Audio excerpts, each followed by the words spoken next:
कम से कम 10 रुपए पेटीएम करके हमारा सहयोग करें।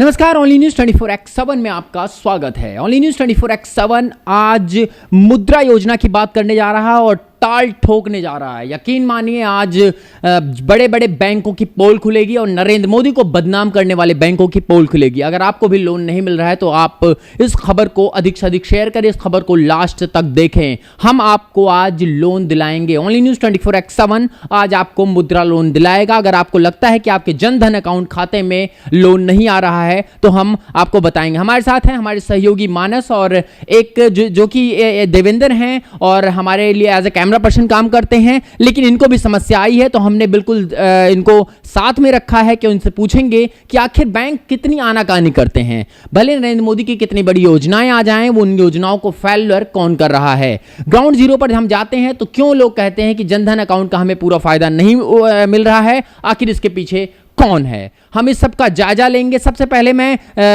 थोड़ा सा मैं ब्रीफ पे जाता हूं, फिर स्टार्ट में फिर मैं आपको पूरा समझाऊंगा मुद्रा योजना क्या है। अधिक से अधिक शेयर करें। अगर आपको लगता है जनहित की खबर अधिक से अधिक शेयर करें, क्योंकि आप अगर शेयर नहीं करेंगे तो ये समझ लीजिए आपको सिर्फ वही भड़काऊ खबरें पसंद आएंगी कि किसी ने किसी पे आग लगा दिया, किसी ने किसी को मार दिया। ऐसी खबरों के अलावा देश हित की खबरें जानी बहुत जरूरी हैं। जी, सबसे पहले तो आप ये बताएं कि जैसा कि हमारे पास कंप्लेंट्स आ रही हैं, बहुत सारी कंप्लेंट्स आ रही है कि उनको जो है मुद्रा योजना के तहत जो है लोन नहीं मिल रहा है। आपको कैसा लगता है एक पॉइंट में? एक्चुअल में मुद्रा योजना, जितनी भी सरकार की योजनाएं हैं, ये बैंकों का जो सिस्टम है, बैंकिंग का जो एम्प्लॉय कर रहा है, क्योंकि हमारे सिस्टम में करप्शन सबसे ज़्यादा करप्शन है। करप्शन को ख़त्म नहीं किया जा सकता है अगर कोई सरकार कितना भी चाहे। वही चीज़ है, क्योंकि मोदी सरकार जब से आई है तब से बहुत तत्पर रहे इन चीज़ों पर, वो ख़त्म करें इन चीज़ों पर। तो मुद्रा योजना की बात कर रहे हैं क्योंकि हमें स्पेसिफिक मुद्रा योजना की बात कर रहे हैं, क्योंकि जिस तरह से आप कह रहे हैं कि आपका फ़ोन आ रहे हैं लोगों की कि लोगों को लोन नहीं मिल रहा है। इसमें क्या होता है, जब कोई बंदा लोन लेने जाता है तो सबसे पहले तो उसको टालने की कोशिश की जाती है कि हमें लोन ना देना पड़े। क्यों इसलिए टालने की कोशिश की जाती है? क्योंकि उनको बैंकों को जो अपने चाहने वाले हैं उनको लोन पहले वो देते हैं, चाहने वालों को लोन देते हैं। और मैं आपको बता दूं कि मैं देवेंद्र पर भी आऊंगा, लेकिन सबसे पहले आपको ये बताना जरूरी है कि वाकई में ये सारा कुछ ये मुद्रा योजना है क्या। बहुत शॉर्ट में समझाऊंगा क्योंकि आपको समझना जरूरी है। बहुत लोगों को नहीं पता चलता है, बहुत लोग नहीं जानते हैं, इस चीज से अवगत नहीं होते हैं। मैं आपको थोड़ा सा पढ़ के बताता हूं। देश में छोटे और मध्यम आकार के उद्योग यानी कि स्मॉल बिजनेस MSME की वित्तीय आवश्यकताओं, फाइनेंशियल नीड को पूरा करने के लिए भारत सरकार यानी कि नरेंद्र मोदी ने अप्रैल 2015 में प्रधानमंत्री मुद्रा योजना PMMY की शुरुआत की है। उसके बाद अगर कोई व्यक्ति अपना बिजनेस शुरू करना चाहता है या फिर अपने वर्तमान बिजनेस को आगे बढ़ाना चाहता है, वर्तमान बिजनेस यानी कि ऐसा नहीं कि आप बिल्कुल नया शुरू करना चाह रहे हैं। आपके पास कोई दुकान है, आप सोच रहे हैं कि उस दुकान को और डेवलप करें। आपकी कोई जो है पकौड़े की दुकान, जैसा कि नरेंद्र मोदी ने भी कहा है कि पकौड़े की दुकान लगा लेते हैं तो भी आपको इनकम अच्छी हो जाती है। पकौड़े की दुकान है, चाय की दुकान है, कैसी भी दुकान है, आपको मुद्रा योजना लोन मिलेगा। और आपके पास कुछ नहीं है तब भी आपको योजना में, आप अपने माइंड में रखिए कि आपको डेयरी का बिजनेस करना है, किसका बिजनेस करना है, आपको नौकरी से ज्यादा फायदा होगा। चलिए साहब, मैं आपको आगे बता देता हूं। चाहते हैं तो आप वर्तमान बिजनेस को आगे बढ़ाना चाहते हैं तो वह सामान्य बैंक में लोन लेने के लिए आवेदन कर सकता है। लेकिन आजकल बैंक से लोन लेने की प्रक्रिया इतनी जटिल हो गई है कि ज्यादातर व्यक्ति लोन नहीं ले पाते हैं। इसी बात को ध्यान में रखते हुए लघु उद्योगों को बढ़ावा देने के लिए सरकार द्वारा मुद्रा योजना की शुरुआत की गई। अब मैं आपको थोड़ा सा बता दूंगा कि आखिर आपको लोन मिलेगा कैसे, क्योंकि बताना जरूरी, बहुत शॉर्ट में बताऊंगा क्योंकि तथ्यों पे बात करनी जरूरी है। हम 3-4 चीजें डिस्कस कर ले, प्रॉब्लम्स डिस्कस कर लें, उससे अच्छा हम आपको बता देंगे कि आप जब काउंटर करेंगे अपने बैंक मैनेजर को, आप ये खबर पढ़कर ये खबर सुनाएंगे उनके सामने, फोन पे करेंगे, साहब ये देखिए, अगर जो है वो मना करते हैं तो आप फोन करें 01141552333। हम आपको बताते हैं मुद्रा योजना के लाभ आप कैसे ले सकते हैं। मुद्रा स्कीम के तहत सामान्यतः बिना गारंटी, विदाउट गारंटी के लोन प्राप्त किए जा सकते हैं। सबसे बड़ी बात है, आपके पास गारंटी नहीं है। कई बार होता है ना, लोन के लिए गारंटी मांगा जाता है, इसमें कोई गारंटी नहीं देनी पड़ेगी। आप जाइए, फॉर्म भरिए और बैंक आपको पैसे दे देगा। दूसरी बात, मुद्रा योजना के तहत लोन प्राप्त करने के लिए किसी भी तरह के प्रोसेसिंग फीस चार्ज नहीं की जाएगी कि आपको अगर वो बैंक वाले कह रहे हो आपको 10,000 20,000 एक्स्ट्रा देना पड़ेगा, बिल्कुल नहीं देना पड़ेगा। मुद्रा लोन की पुनः भुगतान अवधि यानी कि रीपेमेंट पीरियड को 5 वर्ष तक बढ़ाया जा सकता है। 5 वर्ष तक के लिए इसे बढ़ाया जा सकता है। और वर्किंग कैपिटल लोन को मुद्रा कार्ड के द्वारा भी प्रदान किया जा सकेगा। बहुत बड़ी बात है, हम आपको थोड़ा सा और शॉर्ट में बताएंगे। कोई भी भारतीय नागरिक या फर्म जो खेती को छोड़कर किसी भी अन्य व्यवसाय को शुरू करना चाहता है या फिर अपने वर्तमान व्यवसाय को आगे बढ़ाना चाहता है और उसकी वित्तीय आवश्यकता 10 लाख रुपए तक है, वह प्रधानमंत्री मुद्रा योजना के तहत लोन के लिए आवेदन कर सकता है। बैंक हो, आरबीआई हो, कोई भी बैंक हो, एसबीआई हो, एचडीएफसी हो, कोई भी इसको मना नहीं कर सकता है। इसी पर बात हो रही है। हमने आपको बता दिया, पूरा बता दिया कि मना नहीं कर सकता है। अब आप ये काउंटर कर सकते हैं अपने बिजनेस, माफ कीजिएगा, अपने मैनेजर से आप जो है इसको काउंटर कर सकते हैं और कहते हैं भाई साहब हमें 10 लाख का लोन चाहिए, तो चाहिए, देना पड़ेगा। मैं थोड़ा सा जानना चाहूंगा देवेंद्र से। देवेंद्र, आपने बताया कि आपके यहाँ आप इलाहाबाद से हैं, आपको जनधन योजना का अकाउंट भी खुला हुआ है, सब कुछ। क्या परेशानी आई? देखिए, तो पहले तो ये जो बैंक वाले हैं उन्होंने लोन देना से मना कर दिया था। और जब उन्होंने बोला कि हाँ ठीक है हम आपको लोन देंगे, तो उन्होंने बोला कि पहले आप हमें उसमें से कुछ हिस्सा देंगे जितना आपको लोन मिलेगा। लोन के अमाउंट में अगर आपको 1 लाख मिल रहा है तो उसमें से कुछ हिस्सा बैंक वाले रखेंगे? ऐसा बोला कि आप हमें 10,000 देंगे तभी हम आपका लोन पास करवा सकते हैं, अन्यथा हम अभी कुछ नहीं कर सकते आपके लिए।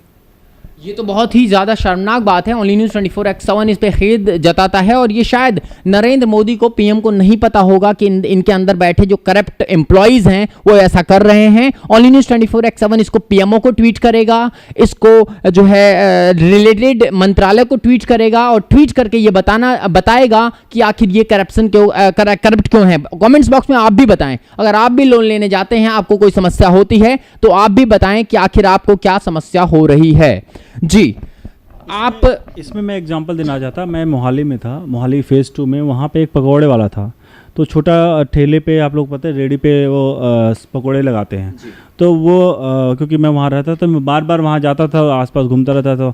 तो वो मेरी ऐसे बात होने लगी। वो कहा कि मैं बैंक में गया, क्योंकि मुझे ज़्यादा नहीं, क्योंकि मैं सोच रहा था कि मुद्रा योजना के तहत मैं कुछ लोन लूँ जिससे मैं थोड़ा सा मैं अपना रेडी को उसको बढ़ा करके थोड़ा सा एक शॉप बना सकूँ। क्योंकि प्रधानमंत्री मोदी जी भी चाहते हैं कि पकौड़े बेचिए या कुछ तरह से कर रहे हैं लोग, तो उनको बढ़ावा मिले।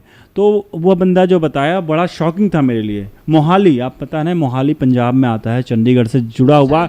जहाँ तक आप बता रहे हैं वो तकरीबन वही मोदी सरकार नई आई भी थी। मैं अभी लेटेस्ट की बात बता रहा हूँ, ये चीज़ें लेटेस्ट की बात बता रहा हूँ कि ये वहाँ मोहाली की जो खबर ये है, ये मैं वहाँ उसके पास था। तो चंडीगढ़ में बहुत, मतलब मैं नहीं कह रहा हूँ कि गांव की ये बात है कि गांव में ऐसा हो रहा है, शहरों की बात है। मोहाली चंडीगढ़ दोनों सटा हुआ है। और वहाँ फेज़ 2 जो लोग वहाँ रह रहे हैं मोहाली में, वह लोग जानते होंगे फेज़ 2 कितना फेमस है। वहाँ एक पकौड़े वाला था, मैं बता रहा हूँ, वो कहा मैं बैंक गया, मैंने बैंक वालों से कहा कि मुझे लोन लेना है। तो पहले तो बैंक वाले ने मुझे कागजों में उलझाने की कोशिश की। पहले तो मुझे मना कर दिया डायरेक्टली। जब मैं किसी के साथ गया जो थोड़ा पढ़ा लिखा था, वो मेरे साथ बंदा गया और मेरे से जब थोड़ा उसने बात की, तो वो क्या किया, उसने कागजों में उलझाने की कोशिश की बैंक वाले ने। और फिर जब, क्योंकि वो बंदा पढ़ा लिखा था जो उनके साथ गया था, तो उसने थोड़ा सा बताया कि नहीं ऐसे ऐसे होगा। तो जब उन्होंने क्या किया कि मैंने उनके हिसाब से डॉक्यूमेंट्स जब पूरे कर लिए, तो उसने जो कहा, उसने कहा मुझसे मांगा गया पैसे। एक तो पहले होता है कि प्रोसेसिंग फीस, इसमें मुद्रा योजना में कुछ भी नहीं है, आपको प्रोसेसिंग फीस नहीं देनी है, आपको कोई भी पैसा अपने जेब से लगाना है, आपको लोन मिलेगा। लेकिन साहब उसमें उससे पैसे मांगे गए। पहले तो कहे प्रोसेसिंग फीस तो पहले लगता था आपका, देखिए इसमें लगेगा नहीं, तो एक काम करिए, आपको 1 लाख रुपए लेना है, तो 1 लाख रुपए में आप कम से कम एक काम करिए, मुझे, क्योंकि वो अफसरों को खिलाना पड़ता है, ऐसे नहीं कहा उसने, मैं प्यारे मीठे शब्द थे कि अफसरों को खिलाना पड़ता है, बहुत सारे हैं लोन नहीं पास करते, आपका लोन जल्दी पास हो जाएगा। तो साहब उसमें से उसके 15,000 रुपये उसने पहले दिए, यानी लोन उसके अकाउंट में आ गया। 15,000 रुपये पहले दिए, उसके बाद उसको जाकर के 1 लाख रुपए मिले। मतलब 15,000 रुपये लगाए उसने, उसके बाद उसको उसके अकाउंट में 1 लाख रुपए आए, 85,000 मिले। लेकिन वो 85,000 बंदा वो 15,000 रुपये कैसे इकट्ठा करके देगा? वो पकौड़े वाला, जिसको कहते हैं, बहुत सारे नेता हैं जो लोग कहते हैं कि भाई पकौड़े वाले के पास पैसे नहीं होते, 15,000 रुपये इकट्ठा करके उसने दिया। लेकिन फिर भी उससे मैंने पूछा कि जब मैंने कहा यार, जब तुमने इतना बड़ा ये कर लिया है, तुमने 15,000 रुपये दिए और 85 कैसे चलेगा? पकौड़े की तरह बिजनेस पकौड़े का है, तो इतना जैसे आप कैसे कर लोगे, उसको कैसे निकाल पाओगे? तो कहा साहब जो 85,000 मुझे मिले, मुझे ठीक है बैंक वालों ने खा लिया पैसे, लेकिन उस 85,000 से मुझे जो सहायता मिली है वो सहायता को मैं इस बिज़नेस को देखिए, आज पहले मैं जो रेडी पे था, आज देखिए कितना बड़ा मैं यहाँ पे कर रहा हूँ। लोग यहाँ बड़े भारी मात्रा में लोग आ रहे हैं और अच्छा सा मेरा बिज़नेस बढ़ गया है। और वो जो अमाउंट है मेरे लिए कुछ भी नहीं है, मैं उसको 1 साल के अंदर मैं चाहूँगा पेमेंट कर दूँगा, क्योंकि उस 1 लाख से, क्योंकि मेरे पास बहुत छोटा बिजनेस है, मैं मुश्किल से 2-4 हज़ार रुपये का मेरा पूरा काम था। 2-4 हज़ार में डेली में 200-400 रुपये कमा के जाता था, लेकिन आज से जब मैं कर रहा हूँ तो मैं डेली के डेली 2-2.5 से 3 हज़ार रुपये में यहाँ पे प्रॉफिट का लेके जाता हूँ। जैसा कि आपने देखा, अब एक बहुत सोचने वाली बात है, बहुत ही ज़्यादा सोचने वाली बात है कि देश में जो बैंक्स हैं, जितनी बैंकों की संख्या है, उसमें जो सरकारी बैंक हैं और जो प्राइवेट बैंक हैं, जितने भी बैंक हैं, अगर इस तरह की आनाकानी कर रहे हैं, आजकल प्राइवेट बैंक भी ये आनाकानी करने लगे हैं। आपको जानकारी के लिए बता दूं, मेरा खुद का एक्सपीरियंस है, मैं जनधन अकाउंट ओपन कराने गया था अपना खुद का, तो 2 बैंकों ने साफ तौर पर मना किया, बोला कि साहब जो है आपका जनधन अकाउंट नहीं खुल सकता। मैंने कारण पूछा, हालांकि मैंने अपना परिचय नहीं दिया कि हम किसी मीडिया से, ऑर्गेनाइजेशन से हैं, कुछ भी हमने नहीं बताया। पहले हमने ये जानना चाहा कि भाई आप क्यों नहीं ओपन कर रहे हैं। तो उन्होंने कहा कि सर हमारे जो प्राइवेट बैंक हैं उनको जो है जनधन अकाउंट खुलवाना मैंडेटरी नहीं है। मुझे इतना गुस्सा आया, यकीन मानिए, मैंने मैनेजर के कैबिन में गया और मैनेजर के कैबिन में गुस्सा आया था, लेकिन मैं बहुत प्यार से बात कर रहा था बैठकर। मैंने कहा, मैनेजर साहब आप बताएं कि क्या आरबीआई की गाइडलाइंस नहीं है। आरबीआई की गाइडलाइंस की बात कर जैसे ही मैंने किया तो ऐसा लग रहा था कि उसके पाँव के नीचे से ज़मीन खिसक गई है। जो मैनेजर बैठा था उसने कहा था, वो एकदम से पहले मना कर रहा था, लेकिन जैसे ही मैंने कहा कि आरबीआई की गाइडलाइंस आपने पढ़ी है या नहीं पढ़ी है, उसके पैर से ज़मीन खिसक गई। हमारे एक फैमिली में 3 अकाउंट खुलवाने थे, तीनों अकाउंट के लिए उसने ये कहा कि आपके घर जो है हमारे एम्प्लॉय जाएंगे, आपके घर कौन मना कर रहा आप बताएं, उनका नाम बताएं, आप शिकायत दर्ज कराइए। मिले हुए सब थे वहाँ पर, वो पब्लिक डीलिंग कर रहा था, केवल जो मैनेजर था पब्लिक डीलिंग कर रहा था। यानी साफ तौर पर है, मैनेजर भी जनधन अकाउंट खुलवाने तक में जब वो जो है इतना बड़ा पंगा करते हैं, तो साफ 10 लाख का लोन जब कोई आम व्यक्ति, आम आदमी जाएगा मांगने, तो आखिर कैसे देंगे। देवेंद्र, आपने जैसे बताया कि समस्याएं बहुत ज़्यादा समस्याएं आ रही हैं, आपको क्या लगता है अगर आप जो आपके साथ, पहले तो आप बता दें जो आपके साथ घटी थी पूरी घटना पूरी। देखिए, एक और मुझे बात याद आती है कि मेरे पापा जी ने, उन्होंने किसान पे एक लोन लिया था, कृषि पे। तो जब वो धीरे धीरे करके वापस कर रहे थे उस पैसे को, महीने 5,000 10,000 दे के वापस कर रहे थे, फिर अचानक उन्होंने पूरा लोन एक साथ दे दिया। तो बैंक वालों ने भी रिफ़ंड कर दिया 10,000 रुपये। तो बैंक वालों ने फ़ोन किया पापा को कि आप आइए, आपको 10,000 वापस मिला है बैंक खाते में। तो जब पापा वहाँ गए तो उन्होंने बोला, मैं आपको ये 10,000 तभी दूंगा जब आप उसमें से भी मुझे कुछ पैसे देंगे। तो उन्होंने फिर पापा भी थोड़ा खुश थे कि चलो माफ़ हो गया, मैंने वापस कर दिया पैसा। तो उन्होंने 10,000 में से भी 5,000 ले लिए। यानी जब बैंक जब कर्ज माफ़ी पे, देखिए साहब, प्रधानमंत्री मोदी अगर कर्ज माफ़ी कर रहे हैं, वहाँ भी डकैती पड़ रही है। ये खून खौल जाता है, गुस्सा आता है। ओनली न्यूज़ 24x7 इसका पुरजोर विरोध करता है। नरेंद्र मोदी साहब को इस चीज़ का ध्यान देना चाहिए, क्योंकि आखिर नरेंद्र मोदी को पता कैसे चलेगा, ओनली न्यूज़ 24x7 इसको ट्वीट करेगा, स्पेशल ट्वीट करेगा, इसको पीएमओ को ट्वीट करेगा, नरेंद्र मोदी को ट्वीट करेगा, रिलेटेड मंत्रालय को ट्वीट करेगा और बताएगा। पूरी कहानी आप समझ पाए? नहीं समझ पाए, मैं आपको बताता हूं। पूरी कहानी होती है, एक व्यक्ति है, वो बैंक से लोन लेता है, फिर उसके बाद जो है गवर्नमेंट बदल जाती है उत्तर प्रदेश में, या फिर उसके बाद जो है, या फिर किसी भी राज्य में, एक एग्जांपल दे रहा हूँ, गवर्नमेंट बदल जाती है, दूसरी गवर्नमेंट आती है, उसने कर्जा माफ़ कर देती है। कर्जा जैसे ही माफ़ होता है, उससे पहले जो व्यक्ति लोन लिया था उसने सारा लोन चुकता कर दिया, मतलब जो टाइमिंग थी उससे पहले ही, अपने हिसाब से कि भाई कर्जा उतर जाए। हर कोई चाहता है कि कर्जा जल्दी से उतर जाए, हमारे पास पैसे आए, हम बैंक को भर दिए। उन्होंने बैंक को भर दिया। उसके बाद जो है जब बैंक ने कर्जा माफ़ कर दिया, तो वो जो ड्यूरेशन थी वो तो कर्जा माफ़ में आई। तो जब कर्जा माफ़ हो गया तो ये फ़ोन आने लगा, ये 1-2 फ़ोन नहीं आए होंगे, ये कम से कम 50,000 1 लाख लोगों के बैंक अकाउंट्स और बैंक लोन होंगे। ऐसे कोई भी वो नहीं है, क्योंकि एक बैंक में बहुत सारे खाते होते हैं, तो बहुत सारी मात्रा में खाते होंगे। तो उनको फ़ोन कर करके बुलाया जाने लगा कि साहब आइए, आपका मुफ्त हो गया। अब तो जो भी गरीब आदमी होगा, मिडिल क्लास का होगा वो बड़ा खुश हो जाएगा, मिडिल क्लास का आदमी। अगर हमें भी आज 10,000 रुपये मुफ्त में मिल रहा है, मैं भी खुश हो जाऊंगा, हर कोई खुश हो जाएगा, जाहिर सी बात है।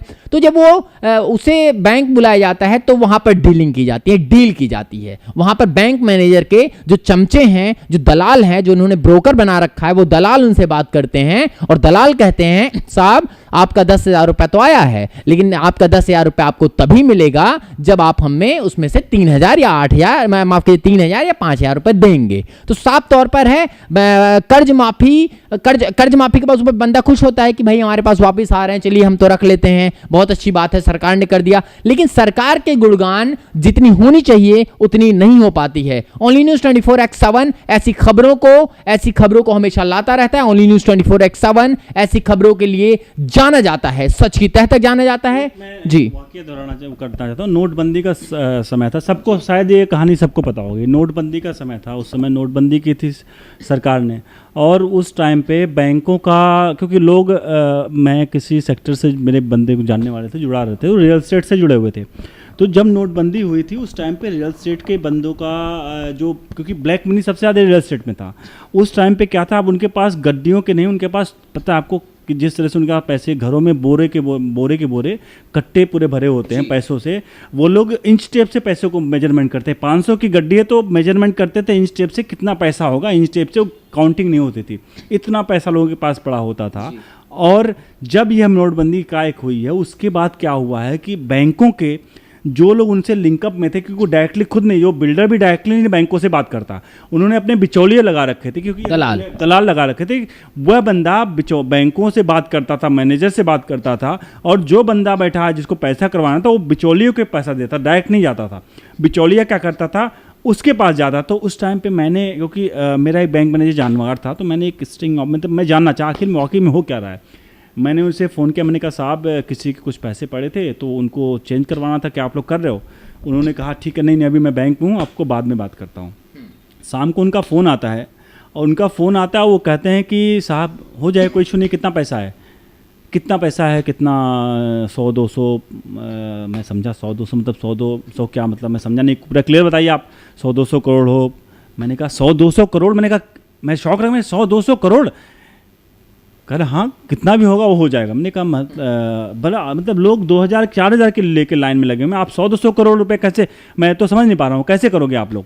कह सर वो आप मत समझिए, समझाने, क्योंकि हम लोगों को करना है, मैं बैंक में हूँ, मुझे कैसे करना है मैं करूँगा।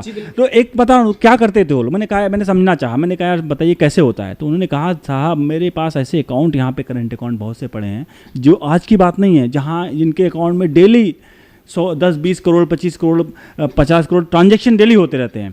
तो उनके अकाउंट में मैं अगर करूंगा पैसे, आज आप मुझे 100 करोड़ दोगे तो मैं उसको 10 दिन के अंदर, 15 दिन 20 दिन के अंदर आपको वापस कर दूंगा, एक दिन में पैसे नहीं जमा करूंगा, लेकिन पैसे आपको आज ही देने पड़ेंगे। वो लोग क्या करते थे, पैसे वो ले करके उसी अकाउंट में डिपॉजिट करते थे, उसमें से निकालते थे, वाइट कर देते थे उस पैसे को, समझ रहे आपको? वहाँ 20 करोड़ में उनके अकाउंट में गया, अब जब 20 करोड़ गया उस अकाउंट में, तो उस अकाउंट को वाइट करना है, तो धीरे धीरे करके वो पैसे को निकालते रहते, क्योंकि उनका उसमें आपसी अंडरस्टैंडिंग थी। आप समझिए कि वो पैसे को किस तरह से वाइट किया गया, इसमें सरकार किस तरह से कितना उसमें वो लगाएगी। बिल्कुल सही कहा आपने। और ओनली न्यूज़ 24x7 एक क्लियर करना चाहता है, जब ऐसी पत्रकारिता करते हैं, आपने देखा होगा रवीश कुमार एनडीटीवी पर नोटबंदी को फेल दिखाते हैं, अभिषार शर्मा एबीपी न्यूज़ पे हुआ करते थे, नोटबंदी को फेल दिखाते हैं, पुष्पन वाजपेयी एबीपी न्यूज़ पे मास्टर स्ट्रोक में जो है नोटबंदी को फेल दिखाते थे। साहब एक बहुत बड़ी, बहुत स्पष्ट तरीके से बात है, बहुत स्पष्ट बात है, आखिर ये लोग जो परेशान थे वो किस वजह से, नोटबंदी की वजह से थे। अब ये जो कहते हैं कि ये जो बताया इन्होंने, सहयोगी ने बताया कि जो गोलमोल चल रहा था पीछे, अब इसको ये पेश कैसा करते हैं, ये पत्रकार इस तरह से पेश करते हैं कि मोटे मोटे लोगों को मोदी ने कैश करा दिया। लेकिन हमारा एंगल अलग है, हमें पता है सच क्या है, हम सच की तह तक जाते हैं। गवर्नमेंट ने एकदम से जब वो नोटबंदी की तो उस वक्त गवर्नमेंट को ये नहीं पता था कि ये जो नीचे के जो ये इनके जो एम्प्लॉयज हैं वो इस तरह की जो है दगाबाजी करेंगे। उस दगाबाजी की वजह से बहुत सारे पैसे ब्लैक से वाइट हुए। ये कड़वी सच्चाई है। लेकिन ऐसे में नरेंद्र मोदी को घेरना कहां तक सही है, नोटबंदी को फेल्योर बताना कहां तक सही है? आपने देखा होगा ये देश में पहली बार नहीं हो रहा है, ये देश में हमेशा से होता है। ये जो बैंक के लोग हैं वो पूर्ण रूप से करप्ट होते हैं। तो ऐसे में गवर्नमेंट को घेरना कहां तक सही है? जो मैं कहना चाहिए, इसीलिए आप देख रहे होंगे कि जो मोदी जी उस टाइम पे जब नोटबंदी हुई थी, मोदी जी लगातार रूल्स को चेंज कर रहे थे। कभी आज नया रूल्स आ जाए, 2 दिन बाद फिर नए रूल्स आ जाएं, 3 दिन सब कहते, सबके यहाँ आम जनता नहीं, पॉलिटिकल लोग कहते थे आखिर मोदी जी इतना क्यों चेंज कर रहे हैं, स्टैंड क्यों नहीं कर रहे हैं? मोदी जी को पता था कि अगर एक रूल हम अगर हफ्ते 10 दिन 2 महीने 3 महीने तक पूरा रूल रख दें तो ये नशे, क्योंकि इससे काफ़ी हद तक उस पर लगाम लगा। शुरू में 2000 फिर 4000 फिर इस अमाउंट को बढ़ाया गया, बहुत सारी चीज़ें बदलाव किए गए। और एक चीज़ और है ओनली न्यूज़ 24/7 इस प्रोग्राम को यहीं ख़त्म करेगा। लेकिन आपको बता दें कि ओवरऑल हमारा कहने का मतलब ये था, पूरा कहने का मतलब ये था कि जो है आप जो है पहचानिए, मुद्रा लोन आपके लिए है, सब कुछ है, आपको मिलेगा जितना हमने क्लॉज बताया उस क्लॉज के तहत मिलेगा। और कोई मना करता है तो आप हमें कंप्लेन करें, नंबर है 01141555233 और आप हमारे साथ बने रहिए। और हाँ, एक चीज़ और बताऊंगा, नोटबंदी को फेल्योर बताने वाले नरेंद्र मोदी का वो भाषण सुन लें, या फिर कह दे कि जो सीए की मीटिंग में वो कह रहे थे आपने काम तो किया, प्रधानमंत्री को पता था आपने काम तो किया, लेकिन देश के लिए किया। आपने बयान याद होगा, देश के लिए किया, अपने क्लाइंट के लिए किया, किसके लिए किया आपको पता होगा। दिन रात जगी आप माफ कीजिएगा, आप दिन रात जगे, छुट्टियां कैंसिल हुई, दिवाली की छुट्टियां कैंसिल हुई, लेकिन आपने काम किसके लिए किया ये आप सबको पता है। तो कई बार जो है हमारे देश का जो कानून है, हमारे देश का जो नियम है, उसको बदलना जरूरी है। प्रधानमंत्री मोदी को भी पता है, लेकिन प्रधानमंत्री मोदी अकेले इस नियम को नहीं बदल सकते, उसमें विपक्ष का साथ होना जरूरी है, क्योंकि राज्यसभा में भी किसी नियम को पास करने के लिए बहुमत चाहिए। वो दिन दूर नहीं कि सन 2019 का इलेक्शन जब भारतीय जनता पार्टी फिर से जीतेगी, नरेंद्र मोदी फिर से पीएम बनेंगे, और उसके बाद आने वाले 5 सालों में जब राज्यसभा में भी भारतीय जनता पार्टी का कब्जा होगा तो अपने मनमाना और देश हित का नियम बनेगा, कानून बनेगा। बने रहिए हमारे साथ ओनली न्यूज़ 24/7 देखने के लिए बहुत बहुत धन्यवाद। कम से कम 10 रुपए पेटीएम करके हमारा सहयोग करें।